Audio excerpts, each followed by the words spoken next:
What is going on, guys? Jack here, and welcome back to Park to Prem here with Towel or Town. Today, guys, it is episode 48. The date is the 18th of March in game, which means no, this isn't the playoffs today, but we're still going strong in the league. So much has been happening off the pitch that I just wanted to cover in an episode today, and there is still an outside chance of the playoffs, and this game that we have now is perhaps the trickiest of those. That game that I'm alluding to being a tie against Dagenham and Redbridge, who currently sit in 7th. You can see the league table here. We are 9 points behind Stockport, who are top of the league. A win here would close the gap to 6 points with 6 games left of the season. And at that point, we still have a chance in my eyes. So this game's fairly big for us. If we lose it, we'll wave goodbye. But as I said, we're not just here for that footballing action because, simply put, so much has happened off the pitch. And, well, let's start first and foremost, shall we, with our stadium, because we are back at the Ironworks Road, our own ground. We're no longer sharing with West Auckland, which is nice. And you can see here we've made new plans to expand the stadium to 4,750 seats. It's going to cost around £1 million and it's going to begin work at the end of the year. We are, I guess, not too far away now from League 2. And in League 2, you do require a minimum capacity of a stadium of 5,000 with at least 2,000 seats, which we're nowhere near hitting in truth, so this expansion is part of that. You can see we have had a few other board requests established, so youth recruitment is going to be improved. Junior coaching budget increased as well to an exceptional level, which is really, really good. But we've been making good progress, I guess, off the pitch. And, well, we continue to do that, not just in our requested dealings, I guess, with the chairman, but also in the transfer market, because we have been flexing our transfer market muscles. Yes, we have made some signings. Let's talk about them. The first one, this brings a smile to my face to see. Deshaun Bernard, who, as you'll see shortly, scored on his return to the team. We've signed him from Stockport County for a measly £9,000. He's played 7 games for them this year. Of course, they are top of the league. He's done okay for them. I brought him in here really to be a bit of a squad rotation option, a player who we could definitely start if he played well and if, you know, other players weren't up to snuff. And, well, he's been up to snuff is the bottom line. He has been superb. So happy to have him back. I know he's a player who a lot of you guys have been asking about down in the comments. Besides him, though, we've continued to make additions, and the next one that we'll talk about is Chris Hamilton, another centre-back, a bit more strength in depth in the centre-back position. We were lacking there. I feel like I didn't really appreciate how bad our defence was beyond our starting back four at the start of the year. It's something, obviously, that we have attempted to overcome. Of course, we have Dunstan and Patterson who can play right-back. At left-back, it's all about Norris and Chapman, who is at this point he's okay, Chapman, but you can see he's not. The lack of consistency is a bit of an off-putting one. But of course, we've got Norris. And then at centre-back now, we've got Bernard, Gannon, of course. We've got Paul Johnson in on loan, who's a good little player from Nottingham Forest, who we have the option to buy if we want to. Chris Hamilton, who we've just signed, fantastic player, was released by Hearts in the summer. And of course, we still have on top of that Younger as well. So I feel like now we have a good defence. For a lot of this year, if we've had injuries, I've kind of just relied on some players that we snapped up as free transfers and punts at the start of the season this year and the previous year. You know, they were players released by Premier League clubs who we kind of just took on because I thought maybe we can make money off 1 or 2 of them. We've done that, but they just weren't good enough to be back up. So that's been a problem we've somewhat addressed, I now feel like, with the Deshaun Bernard and Hamilton additions. You can just see here, we have got the youngsters who we talked about last episode now on trial at the club until they join us. Andrei Shvetsov is the pick of the bunch. Look at this guy. I can't tell you much about exactly how good he is, but he's considered a good player for national level, could improve a lot in the future, consistent performer.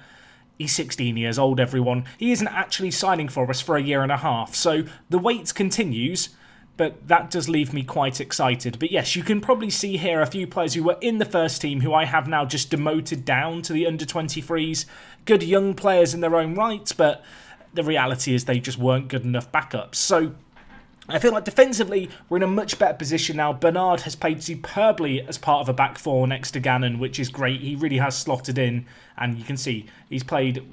That doesn't really help because that's some of the Stockport games as well. But you can see for us, 4 appearances, a 7.2 rating. And last but not least, on the transfers in, at least right now, this is a coup. I love this transfer. We've signed Jake Forsker-Kasky, a player who I believe was a wonder kid at one point at Brighton. Since then, he has ended up going to Charlton, and in this save game, he went to QPR. He was released by them at the end of the year. He didn't find a club for the entirety of this season that's been going on, and it's taken till March for him to decide, actually, maybe Towlaw ain't that bad. He's a player who has had issues with injuries, so that definitely is something of concern, but he offers us amazing quality for this level, an absolutely unreal, experienced centre mid, fairly professional personality that has commanded quite a high wage. £3,500 makes him comfortably the highest earner at the club, but I feel like it's worth it. He joins us on a 2-year deal. Very excited to see what he can achieve. And so far for him, 3 appearances, a 7.53 average rating. So he has slotted in and done work for us. So that's what we've done in terms of transfers in. We are still looking at a few little dealings. I'm looking to perhaps get Tommy Smith in here as a left back. We have offered him a contract. He only wants £600 a week. I would love to scout him just a little bit further. You can see that's still in progress now. But he looks like he could be a good left back option, potentially better than Chapman, who we've already been talking about a little bit. I mean, you can see a comparison here in terms of what we know about the players so far. It seems like Smith would be a logical addition. I am also looking to sign Sandra as a scout. Yes, the return of Sandra may be coming sooner than we all realised. She's going to be a terrible scout, but I'm okay. I just want to give her a paycheck as much as anything and, keep her around the club. You'll notice, however, our wage budget, we are over our wage budget massively, and that is a tiny bit of a concern, but there is a pretty good reason other than the Forster-Kasky signing, and that's because Manasseh Mampala and Dunstan have now signed full-time deals. In order to get Mampala to sign, I had to give him big money. We've given him £3,000 in wages. If we get promoted, he will sign a 2-year extension at the club as well. So securing him in for the longer-term future, at least on the face of it, seems like a very, very good move as far as I'm concerned. And, I think the fans are going to be pretty happy about that change there. So that's what we've done in terms of transfers and new contracts. The Forsker-Kasky signing is one that I feel like is going to potentially change around our season. You'll see when we come to our form has been very, very good recently. Also, good to see Shuttleworth back from injury. And we did go through a big injury period. You can see here, Lewis Warrington still out injured. He was injured earlier in the year, you may remember. He actually got injured again with a twisted ankle, has been out for 4 weeks so far. So he's ended up missing quite a lot of this season. Again, another one of the reasons I was encouraged to go out there and really dip into the transfer market for a deep line playmaker. But if we just look at the injury history here and sort it by date, you can see here Diaz, Shuttleworth, Warrington, Wern and Boxall all got injured in the same 2-week period. That's 5 central midfielders out injured. It got to a point where I didn't have a centre mid to have on the bench, which is a little bit crazy. You can see here we had 7 injuries in the month of February. Last year we had 0. We've got very lucky with injuries over our time here at Towlaw, although I do think some of that is due to the fact the players were part-time. You can see here players who have missed time through injury. There's some pretty big high-profile names in the first team who have missed football this year. But the good news is, with the exception of Warrington, slowly but surely everyone is coming back to full fitness.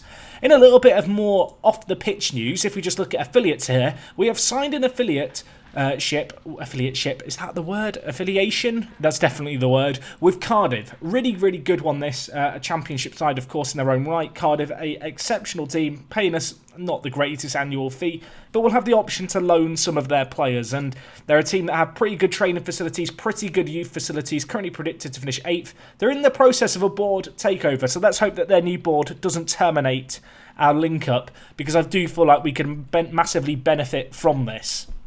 We'll have to see what becomes of that, I guess, as the year goes on. And, well, in other news, I told you, there's a lot to get through today. Youth candidates. We've had our youth intake. Here's a selection of the players, although these are the ones that haven't signed for us. If we just sort by training and then look at the progress graphs, the players who don't have progress graphs, they are the ones who are new to the team. So I thought we had 2 goalkeepers coming in. One goalkeeper coming in the youth intake. We actually have 2. We have Max Baker here, and we have Yul. I don't know if that's how you say his name, but I'm going to go with it like that. I don't really need more goalkeepers. That's a bit annoying. Besides them, there are a few further players. Jordan Fletcher has joined the team. He looks distinctly average. Jamie McNall, yes, it's another youth intake. I'd say the pick of the bunch, to be honest, is Graham Waite here, who actually looks very, very good. Half tempted to train him to play centre-back, to be honest, but maybe wing-back is the way to go. I will go through in my own time and set up training on all of our players, but they have only just signed in the last kind of couple of days, so I've not had time to set it up yet. Well, we won't do it now. If you want to see how I set up my training and stuff, for my hot youth prospects that I really care about the development of, you can see which players I do care about because they're the ones with stuff set on them. I've covered it in Leon Live. Fantastic series. Go check it out in your own time. Sam Horn, who was the hot prospect of our last intake, he's improved quite a lot, which is good. And well, speaking of improvements, I have to talk about him. Okay, he gets talked about all the time. Smolio, everyone. Look at these green arrows in jumping reach and aerial reach. He's just had a growth spurt. I'm a little bit concerned because a load of Premier League teams have started wanting him. Of course, he has signed a 5-year initial deal with up to 6 years in optional extensions. They are definitely going to come in useful. I really don't want to lose him. I'm desperately wanting to keep hold of him. Whether or not that will be able to be possible, I guess, remains to be seen. You can see here, if we just highlight specific attributes, he started off with 12 aerial reach. It's now at 14 in a year, and it has had a massive, massive jump. Well, you can see here, when was it? It went from 12 to 13 in May of last year, and a year later it's up to 14. So keep that going, and jumping reach as well. He's gone from 11 jumping reach to 15. Of course, younger players do grow in Football Manager. I think he's grown a little bit. Either way, very, very exciting. Let's hope that we don't lose him and, the chairman doesn't interfere and make us sell him, because we've got him on a long-term deal. Absolutely no reason to sell him at this point, and he has been top draw for us. So anyway, let's talk about the fixtures. Since you were last here, we've played 6 games. We've won 5 of them. We've been in really, really good form. We started off with a 3-0 win against Wycombe. Leighton Stewart, who else was it going to be, with a hat-trick. We then took on Gillingham, the only slip-up in this run of games, a 1-1 draw, bitterly disappointing. DKM with a goal. They pegged us back. It was actually a very, very even game. We'll live to fight another day. Maybe we can get revenge on them next year. I don't want to be in the same division as them next year. I want to be winning the playoffs, everyone. Anyway, we then took on Notts County. I'll show the highlights for this simply because Deshaun Bernard scored a header on his debut, his return to the team. And then Johnny Howard, the young Irish centre mid, you may remember a player who I was quite excited about, gave him a chance in this game. What a finish by him, smashing it into the top corner from range. That was a really inspiring result in front of 9,000 Notts County fans. We then took on Billericay Town, a 3-2 win in this one. DKM with 2 and Jake Forsker-Kasky with a goal on his debut. He also got an assist in this game, but DKM really has been a man on a mission. He went through this little slump here where he really didn't do a great deal. And after the Stockport game, I got shouty at him. I said, mate, you've got to sort it out. Individual interaction. Following on from that, he got 2 assists against Wycombe, a goal against Gillingham, nothing against Notts County, 2 goals against Billericay, 2 goals against Woking, and an assist against Chorley. And while speaking of those games against Woking and Chorley, you can see here a 4-3 win against Woking. This was a crazy game. I don't have time to show the highlights because it's been a jam-packed episode so far. But Leighton Stewart in their 90th minute with a goal. We went 2-0 down in this game. They had a sending off. We fought back to 2-2. They scored in the 84th minute to make it 3-2. We scored to make it 3-3. And then Leighton came up clutch. Reminded me a little bit, actually, of the game we had against Stockport a couple of episodes ago. Anyway, we then took on Chorley. A 1-0 win there was a nice little result. Again, Stewart with the goal. Mampala, a little bit quiet as of late. Maybe he can come alive in today's game. And well, that sets us up for today's match against Dagenham and Redbridge, which is a game that we've had a little bit of a break going into, which is good. In terms of the league table, you can see things here. We currently sit 9 points behind Stockport and 8 behind Swindon, but we do have a game in hand. As for securing a top 4 finish, well, we currently sit 7 points clear of Hartlepool. A win here could make it even more comfortable, and it's beginning to feel like we have a better chance of challenging at the top, but in reality, hopefully we can pull away from York in order to secure that finish that would mean we go into the later playoff rounds. Anyway, just for a little bit of perspective, and I appreciate today's been a very, very intense next thing kind of pre-match live com. Just to look at the league table for previous years. So, for example, last year, Aldershot won the league with 85 points in 46 games. We could end up with 87 points today in 40 games. If we just look back at previous years, so to finish top of the league last year, you needed 84 points, the year before that 83 points, the year before that 85 points, the year before that 88 points, the year before that 84. This year, you're going to need at least 94 to win the league, but there's still 6 games left. It really has been a crazy season at the top of the league. The standard has been incredible, and the National League is just such a fiercely competitive division. And that's really reflected, I guess, in how the league table looks right now. Anyway, we take on Dagenham today, who have had an atrocious run of form. And the reason for doing them is simply because we've got Kettering in 21st, Hereford in 12th, Basford in 14th, Bromley in 11th, Halifax in 15th, and Hungerford in 22nd to end the season. I really, at this point, expect us to win all of those games given our recent form. This is the last proper test as far as I'm concerned. If you were wondering, by the way, about Stockport and Swindon's games, Stockport's last month of the year is not easy. They've got Chester, who are in 8th. They've got Hungerford, Bromley and Halifax. I guess they're not the most difficult of games. Woking could be a potential banana peel. In truth, their form has been a little bit patchy as of late. Maybe that can continue. It was actually Swindon I was thinking of, who have the tough run of games. If we just look at Swindon's games, where are you, Swindon? Here you are. Their schedule for the last month: Hartlepool in 5th, York in 4th, Dagenham in 7th, Chester in 8th. I don't want to give myself hope, but a win here to close the gap to 6 points on Stockport, I will start to hope, I will start to dream, because our goal difference is that good. Anyway, in terms of team news for the game, this is what we're going to go with. So Bernard making his LiveCon debut return. We'll see how he gets on. Are you allowed to have a second LiveCom debut? It's unprecedented. I'll let you folks decide. Forska Keiski is also going to play deep line playmaker. Warrington is out injured. You'll notice that he's playing left centre mid as the deep line playmaker. That is because he's left-footed. I'd rather play the deep line playmaker on their stronger foot, although Callum Jones is also left-footed, so it is what it is. One of them's always going to have to play out of position. I just feel like for Forska Keiski, having him have his left foot as his option to ping balls into the box is slightly more important, I guess, as a deep line playmaker. In terms of the rest of the team, Shuttleworth back from injury. Very, very good news there. Was out with torn knee ligaments, then pulled his groin and missed a week on his way to return. He has played a few games since his return, hasn't had the most ferocious of starts. Maybe he can be inspired by the big game and the big live com. But in terms of the rest of the team, fairly standard. Patterson comes in at right back with a Dunstan suspended. But besides that, nothing crazy going on. On the bench, Paul Johnson, the loanee from Nottingham Forest. Steve Chapman at left back, another option as well. In terms of more attacking options, we have Diaz, the Venezuelan. He's come up with some huge goals for us in recent games this year. If we need impact, he's the man to bring on. Daniel Kemp also joins, of course, the loanee from AFC Wimbledon, a player we brought in during January. Just a very good versatile player who can play a real variety of attacking positions. And we also have a Misador on the bench. Eagle-eyed viewers may notice the fact that there's no Kumwenda. And the police are outside my house. I don't know if the sirens were picked up on my microphone there, but the police are outside. Clearly, they've heard Kumwenda's not on the bench and he's called them. It is terrifying. Let's hope that that decision can be justified with a good result here. Just another quick little thing, just as a heads up. Well, two things really. I'm recording this during Storm Dennis. If you don't know, there's another storm hitting England this weekend. We've had 2 named storms in 2 weeks.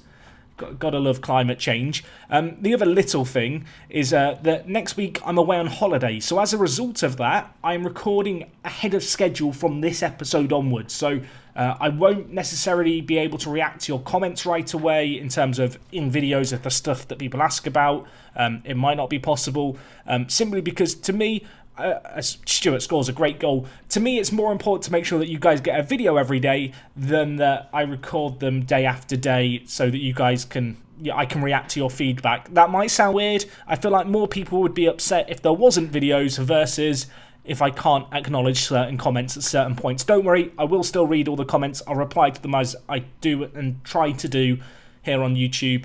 But yeah, just a little bit of a heads up about that. So I'm going to enjoy my holiday. I want to get lots of videos done ahead of schedule, starting this week. I don't want to wait until next weekend where I have 2 days to record a week's worth of videos to do things, because that's not very fun for me. Anyway, we've got the playoffs to look forward to at the very least, but we want to get a result here. And well, at the moment, we're on course to get a result here as Patterson pings the ball forward to Stewart, who hits it. Whiting on this occasion makes the save and parries it away from danger. Smolio looking motivated, he's loving it. Stewart, a goal to his name already. What would we do without Leighton Stewart? What would last season have looked like if he wasn't injured for the entirety of it?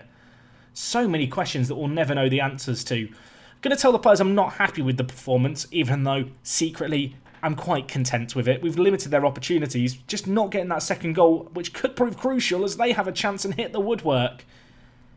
We managed to just about get the ball away there. I'm glad that this match in some ways hasn't been quite as intense as the pre-match stuff. There was just a load of stuff to get through, everyone, and this felt like a good game to come back and live com rather than waiting to the playoffs and then attempting to recap everything that we've done today. So excited about the stadium expansion and just the general youth coaching improvements. Certainly exciting stuff for the future. And Forska Keiski as well. It's just been huge for us. I think Mampala was offside there. But no, some new additions to the team is exciting. We've not had that much this year, but Deshaun Bernard and Forska Keiski coming in, two players who I am very, very excited about and I feel like have made immediate impacts here at the club, which is really, really pleasing to be able to say. Anyway, we've got 65 minutes gone on the clock. I'm going to take off Mampala, even if he is looking motivated after the feedback. I'm also going to bring in Brania Diaz, but I'm not going to take off Forska Keiski. I'm going to take off Callum Jones, which may prove controversial. We'll see if that is the case. With 20 minutes left. 1 goal up. I don't really care how we win as long as we get a win. After this game, some potentially easier results on the horizon, but the fact we're only 1 goal ahead makes me feel like everything is very much in the balance still. Although, what a ball by Forska Keiski, and Misador tries to chip the keeper. That was a little cheeky. A cheeky chippy chappy from a Misador. I don't know why he went for that. And now we have a set piece to deal with. Oh no. Oh no. I was so positive. I was so happy. And now it's 1-1. They've not done anything all game. I've been FM'd. The sad reality here is a draw is probably enough for us to wave goodbye to our playoff dreams. So with that in mind, we're just going to go for it, everyone. This may prove dangerous. Don't try this at home. DKM has played poor, but I'm gonna keep the faith in him. I'm not actually gonna make any changes here in terms of personnel. We've got such limited time here. 4 minutes left. I'm just trying everything. I'm just clicking buttons. Nothing's happening. It finishes 1-1. And how have we drawn that? We just didn't take any of the opportunities that came our way, or enough of them. We took one of the opportunities. Leighton picks up man of the match, but that's not really a consolation. A draw there means that we are 8 points behind Stockport with 6 games left. It's not completely beyond the realms of possibility for us to catch them. We do secure a playoff spot, so that's something. But we needed to win that game, really. Both Swindon and Stockport slipped up in their recent games. That was playing into our hand a little bit and gave us one last hope, really, to try and catch them, and I feel like that opportunity has now been missed, unfortunately. Of course, Stockport have drawn their last 2 games, Swindon with a tricky end to the season. Never say never. Right now, however, I feel like just looking at York behind us and making sure we secure that top 3 finish has to be the priority, but we are guaranteed a playoff spot at the very least, which with 6 games left is still quite a good achievement as far as I'm concerned. But anyway, folks, that is going to wrap up everything from me today. I do hope you enjoyed. I apologise if I talked a little bit quickly in this episode.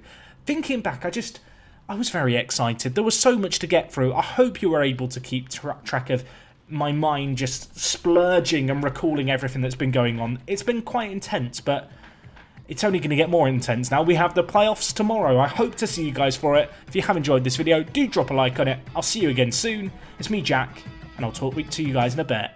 I'm out.